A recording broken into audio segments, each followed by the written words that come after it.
on love and will. So love is a discipline. Love is an act of will, but what kind of act of will? So first of all, Assagioli distinguishes between romantic love, sexual love, agape, love of values. And when you say, I love something, part of what you're expressing is a sentiment, a value system. And what Assagioli would say, well, now step above it, and ask yourself, what exactly are you willing? Not how you feel, but what are you willing into action? Because we don't contemplate what we're actually willing, but we follow the sentiment.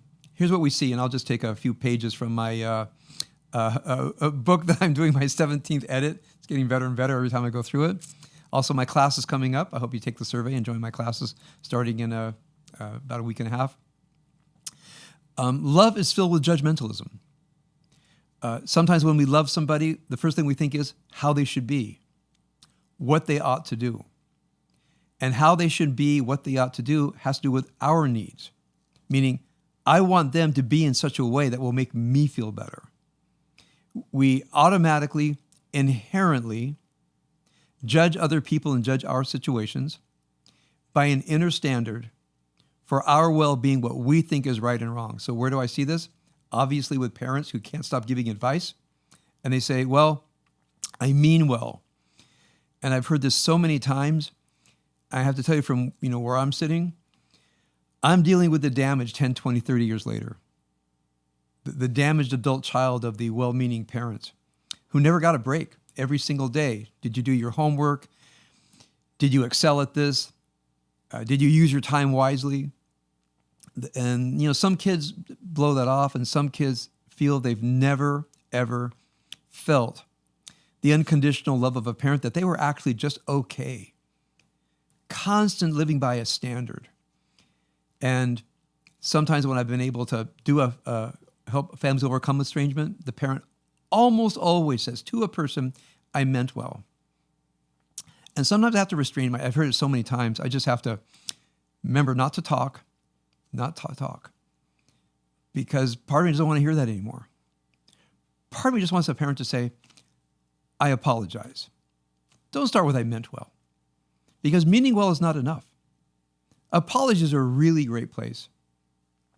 And sometimes when I've coached parents estranged from their children, the first thing I coach them on is how to apologize to your child and not start with, I meant well. An apology is an apology, meaning it doesn't matter what I meant, I should have been more conscious. I should have realized that you have a soul, you're a separate human being on your own journey, and it wasn't my journey. My job as the parent was to understand your journey and help you on your journey within a spiritual and moral framework, and not impose my journey on you. I see this with spouses, always giving each other advice, always wanting each other to live in such a way that will make them feel better. And then I look at our just larger interpersonal relationships.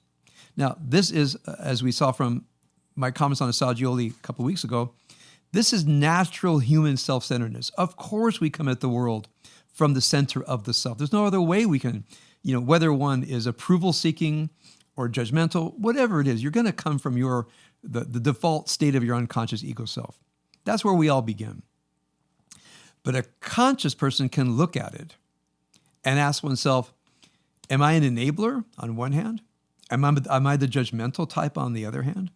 Am I the aggressive type? Am I the one who flees from confrontation? When you stand above yourself and look at yourself, then you can ask yourself, what does it mean to love in this situation, to love this person? Again, whether it's sexual, romantic, values-driven, wherever love matters. You ask yourself, when I say I love, what am I actually willing myself to think, do, and say? What is coming next? Not my sentiment, but as it were, an unconscious plan of action. So Assagioli then says, when we examine love, we have to examine the will in general. And I don't want to review the entire book here, but one looks at strong will, which is, I feel it, therefore I will do this. He says the strong will is insufficient because it's not values driven. It's sentiment-driven. So then we go to the skillful will. Right? If I actually want to say I love my spouse, I love another person, I love my child, I love my parents, I love my neighbor, you go beyond the sentiment of the strong will and the skillful will, and you have to ask yourself, what do they need? Now, because we find out what they need doesn't mean their needs are righteous, because we don't want to become an enabler. So it takes a lot of wisdom. In fact, Assaad mentions this overtly in this chapter. He doesn't mention wisdom a lot in the book. That's the frame that I've put everything that Assaad has written. But there has to be wisdom in the higher self to look at what do they need? What do I need? Because I don't get erased just because I love someone. What are my righteous needs? What are their righteous needs?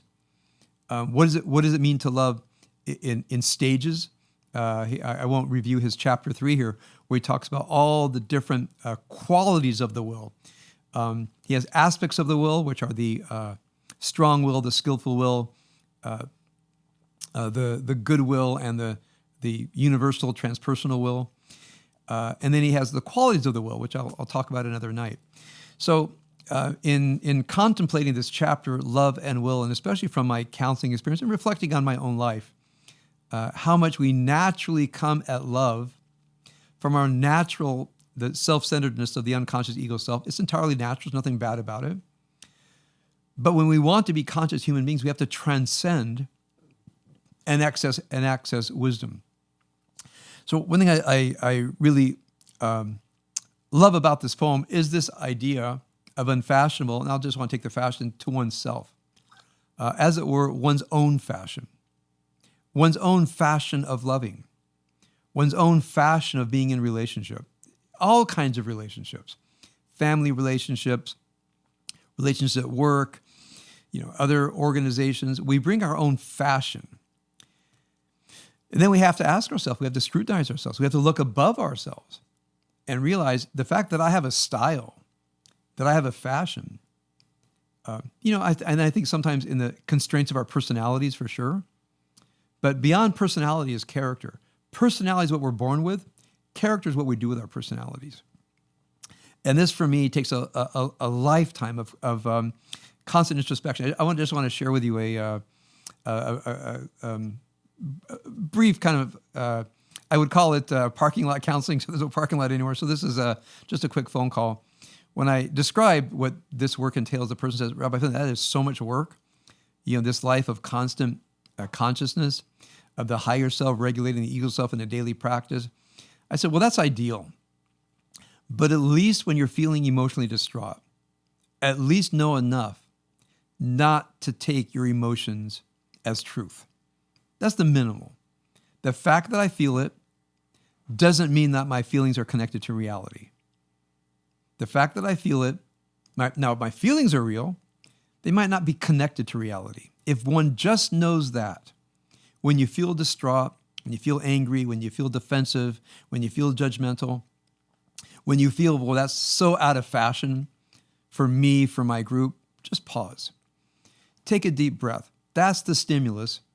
Let me go to the higher self and see love as an art, a craft, a discipline, a vocation, and a calling.